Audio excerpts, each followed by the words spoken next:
Quality मतलब हक natural, विश्वास मतलब हक नेचुरल। ऐसी ही क्वालिटी और विश्वास के साथ हक नेचुरल लेकर आया है केवल और केवल आपके लिए ऐसे प्रोडक्ट जो आपके जीवन में लाएंगे बदलाव, जिसमें shampoo, amla hair oil, conditioner, bath soap ऐसे 10 प्रोडक्ट का एक बड़ा कॉम्बो पैक, जिनकी कीमत है मात्र 1374 रुपए। मगर कंपनी आपके फायदे और प्रचार के लिए आपको दे रही है केवल और केवल 1100 रुपए में।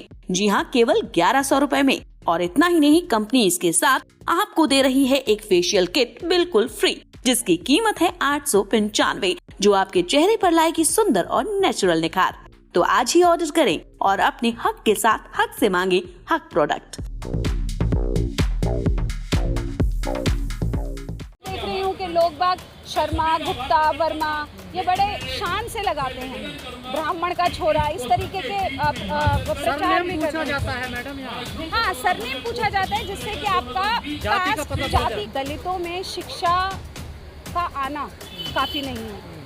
अगर आप ये बोले कि क्योंकि मैंने ग्रेजुएशन किया है, क्योंकि मैंने मास्टर्स किया है, क्या हम उस शिक्षा के माध्यम से अपने अधिकारों को प्राप्त कर पा रहे हैं, ये सबसे बड़ा प्रश्न है। अनुच्छेद 17 के साथ साथ हमारे ये सारे के सारे कड़े कानून हैं, जिनके आधार पर आपको सामाजिक न्याय ना सिर्फ दिया जा रहा है बल्कि सुनिश्चित करना भी जरूरी है। और यहाँ पर मैं फिर से एक और चीज़ दोहराना चाहूँगी कि जहाँ पर व्यक्ति करप्शन, जातिगत करप्शन हो या किसी भी प्रकार का करप्शन हो, वो निचले स्तर से हो रहा है।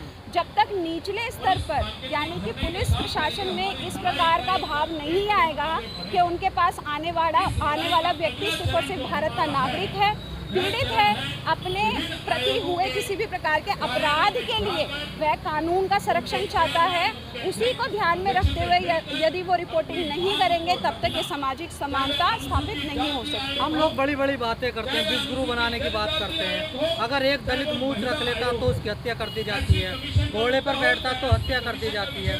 तो क्या ऐसे ही हम बड़े बन पाएंगे, ऐसे विश्वगुरु बन पाएंगे हम? देखिए, भारत विश्वगुरु है, इसमें कोई डाउट नहीं है, हम इस चीज को नकार नहीं सकते, लेकिन कहाँ विश्वगुरु है? जाति के कारण मारा जा रहा है यहाँ पर। ये मनुवादी विचारधारा को ही हमें समाप्त करना है। देखिए, गांधी जी ने क्या कहा था, जब गांधी जी और अम्बेडकर जी के बीच में जब एक विवाद होता है तो अम्बेडकर जी ये बोलते हैं कि जब तक आप लॉ का प्रोटेक्शन नहीं देंगे लोगों को, लॉ का संरक्षण, कानूनी संरक्षण नहीं देंगे, समाज उन्हें समानता के रूप में स्वीकृत नहीं करेगा।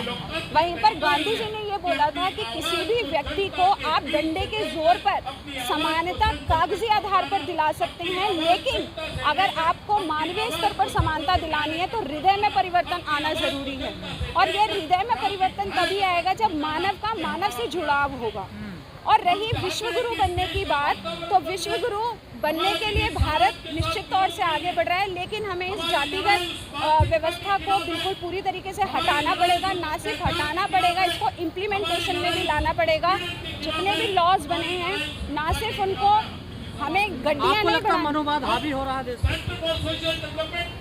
अगर इन मामलों में जिस तरीके के मामले आ रहे हैं, उन मामलों में तो मुझे लगता है कि मनुवाद हावी हो रहा है। तमाम लोग कहते हैं महिलाओं को घर से नहीं निकलना चाहिए, उन्हें जींस नहीं पहननी चाहिए, उन्हें ऐसा नहीं करना चाहिए, वो नहीं करना चाहिए। देखिए, वो उनकी निजी सोच है, वो उनकी निजी सोच है। आपने कभी भी किसी प्रशासनिक व्यक्ति को अगर ऐसा बोलते हुए सुना है, उनका निश्चित तौर से किसी प्रदेश के सीएम बोलते हैं ये बातें कि जींस नहीं पहने लड़कियां?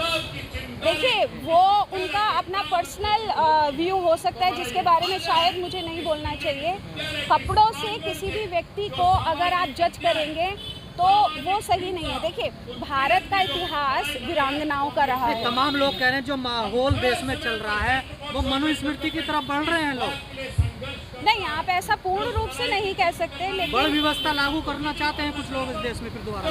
नहीं, ऐसा नहीं है। मैं क्या बोलने की कोशिश कर रही हूँ, बल व्यवस्था पहले भी थी, आज भी है, और जहाँ तक मैं मानती हूँ, यदि प्रशासन इसी तरीके से मूक बना रहा, इन छोटी छोटी घटनाओं को लेकर के, छोटी नहीं बहुत बड़ी घटनाओं को लेकर के इसी प्रकार का मूक बना रहा, तो शायद एक समय ऐसा भी आ जाए कि हम सिर्फ और सिर्फ चिल्लाते रहें और हमारी आवाज़ आगे तक ना पहुंचे। लेकिन यहाँ पर मनुवादी व्यवस्था तब तक स्थापित नहीं हो सकती जब तक कि भारत का संविधान है। भारत का संविधान सर्वोपरि है और भारत के संविधान को ही ध्यान में रख करके हम लोग आगे बढ़ते हैं और उसी को ध्यान में रखकर हम आगे बीजेपी के कई लीडरों ने कहा कि हम संविधान बदलने आए हैं। बदल नहीं सकते।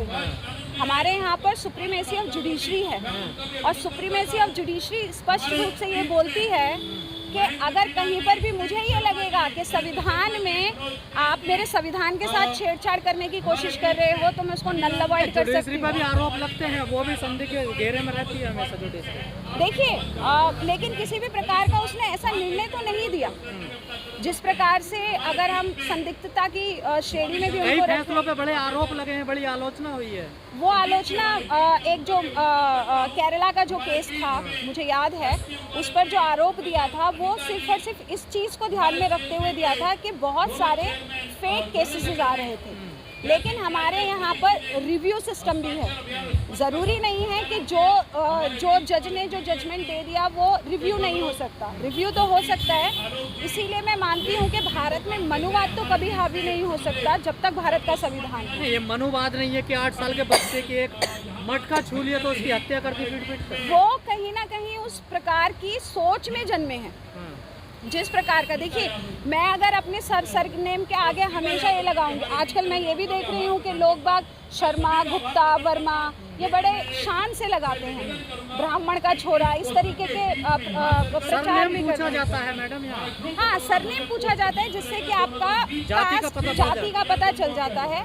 लेकिन मुझे ऐसा लगता है कि ये भी कहीं ना कहीं से एक उत्पीड़न की प्रक्रिया है या एक व्यवस्था है जहाँ पर आपको सरनेम के माध्यम से पहचाना जाता है, पहचान लगाई जाती है। वो भी एक समस्या है जिस पर राज्य को पूरी तरीके से जाति का जो घमंड है ये कैसे टूटेगा? शिक्षा के माध्यम से। जब तक उन लोगों को शिक्षा नहीं मिलेगी तब तक उन लोगों को या दलितों को भी, और वो जो सवर्ण समाज के अपने एक भाव में रहते हैं कि क्योंकि हम सवर्ण हैं और हम दलितों के साथ कुछ भी कर सकते हैं, दलितों के साथ कुछ भी कर सकते हैं, उस तरीके का विचार जब तक नहीं बदलेगा। तो करते ही हैं, वो तो खुले में कहते हैं, देखिए हम सवर्ण हैं, हम बड़े हैं। देखिए मैं ये कहने का प्रयास कर रही हूँ कि दलितों में शिक्षा का आना काफ़ी नहीं है। अगर आप ये बोले कि क्योंकि मैंने ग्रेजुएशन किया है, क्योंकि मैंने मास्टर्स किया है, क्या हम उस शिक्षा के माध्यम से अपने अधिकारों को प्राप्त कर पा रहे हैं, ये सबसे बड़ा प्रश्न है।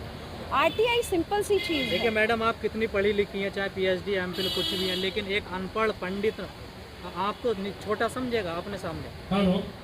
जातिगत वो अपने आप को सर्वज्ञानी समझेगा। बिल्कुल समझेगा, बिल्कुल समझेगा, लेकिन सिर्फ और सिर्फ उस मनुवादी व्यवस्था के तहत जो मेरी शैक्षणिक मनुवादी व्यवस्था नहीं है इस देश में। मैं ये कहने का प्रयास कर रही हूँ कि मनुवादी व्यवस्था हावी नहीं हो सकती जब तक कि हमारा कॉन्स्टिट्यूशन है। आप कितना ही वेद ज्ञान कुरान कुछ भी पढ़ लें, लेकिन आप किसी मंदिर की पुजारी नहीं बन सकती अगर आप दलित समाज से आते हैं। नहीं, हमारा जो राम मंदिर बनने जा रहा है, जो उसकी ट्रस्टी हैं, उसमें एक दलित व्यक्ति हैं जो नींव रखी गई है। वो अपवाद स्वरूप में ले लो, राम मंदिर हो गया या वो त्रिपुरी मंदिर, कितने तमाम मंदिर है साउथ में, किसी में देख लीजिए। अपवाद ही सही, लेकिन परिवर्तन तो हो रहा है। आप ऐसा नहीं बोल सकते कि परिवर्तन नहीं हो रहा है, परिवर्तन हो रहा है। और अगर आप पुजारी की बात करें तो ये जो पुजारियों का जो महिमा मंडन है, केवल पुजारियों के नाते कह करके आप किसी वर्ग विशेष को क्रिटिसाइज करें, मैं मानती हूँ कि ये सही मैडम, नहीं। तमिलनाडु सरकार ने थोड़ा बदलाव करने की कोशिश की, वहाँ पर पिछड़ों को कुछ पुजारी बनाने की कोशिश की, सुप्रीम कोर्ट चले गए ब्राह्मण कि पुजारी हम ही बनेंगे, ओबीसी पिछड़ा नहीं बन सकता। देखिए, इस पर भी विचार करने का तो प्रयास है ही, बाकी इस विषय में मुझे ज़्यादा ज्ञान तो नहीं है, मैंने ऐसा कुछ पढ़ा नहीं है निश्चित तौर से मैं, लेकिन इसको देखूंगी ज़रूर। चलिए।